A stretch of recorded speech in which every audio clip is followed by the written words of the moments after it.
I just turned 5 years old.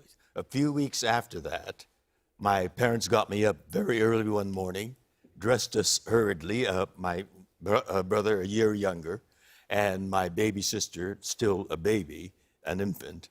And my father said to my brother and me, wait here in the living room while we do some last minute packing. So the two of us were just gazing out the front window, and suddenly we saw two soldiers marching up our driveway, carrying rifles with shiny bayonets on them.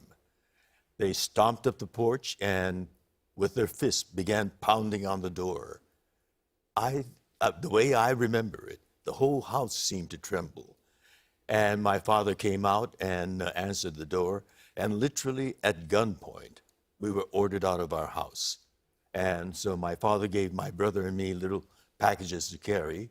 He hefted two heavy suitcases, and we followed him out onto the driveway and waited for our mother to come out. When she came out, she had our baby sister in one arm, a heavy duffel bag in the other, and tears were streaming down her cheeks. It is a picture that's burnt into my memory. George Takei, best known for his role as Hikaru in the Star Trek franchise, gives us a glimpse into what his experience in an internment camp was like. They were relocated to the Santa Anita racetrack while the camp was being built.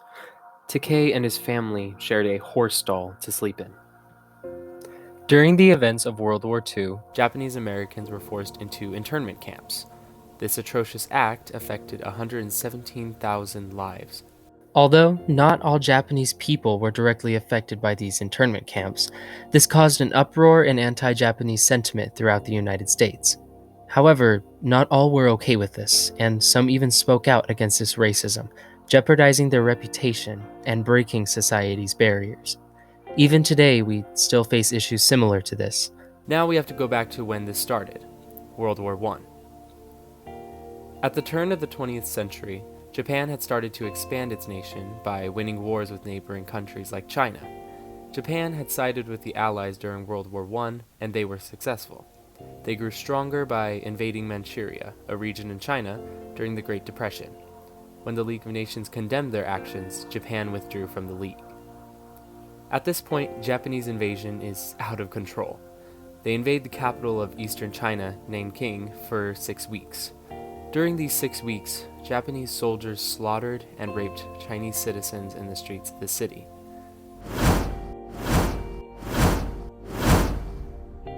They called it the Nanking Massacre.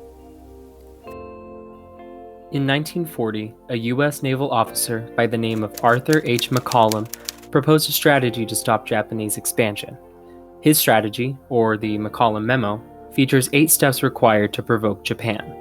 McCollum wanted to make arrangements with other countries, help China recover from their attack, protect the Hawaiian naval bases, and implement trade embargoes with Japan.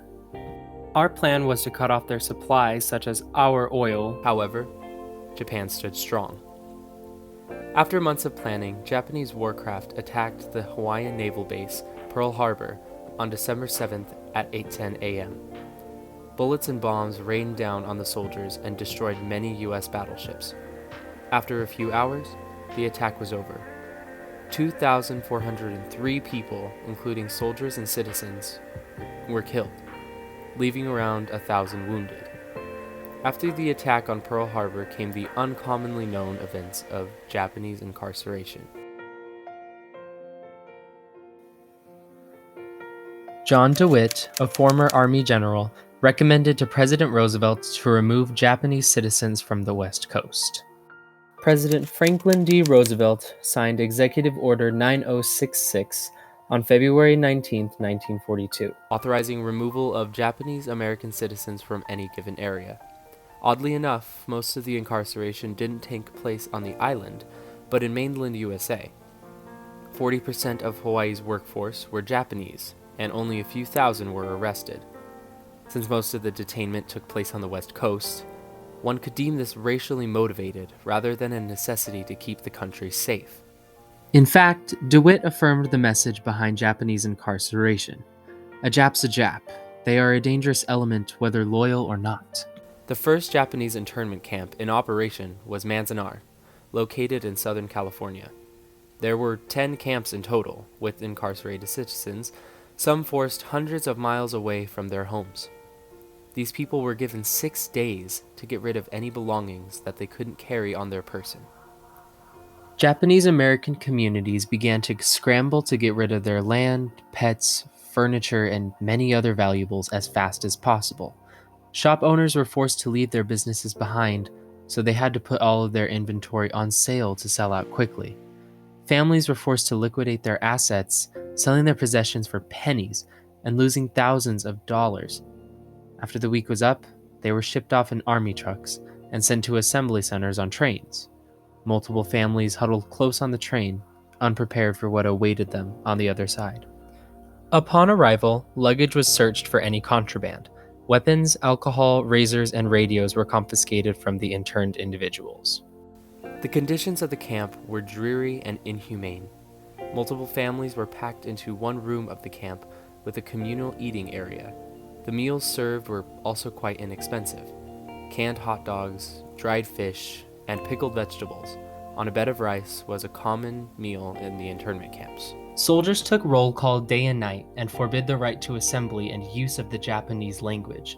The soldiers even went as far as breaking into their homes and confiscating most of their possessions.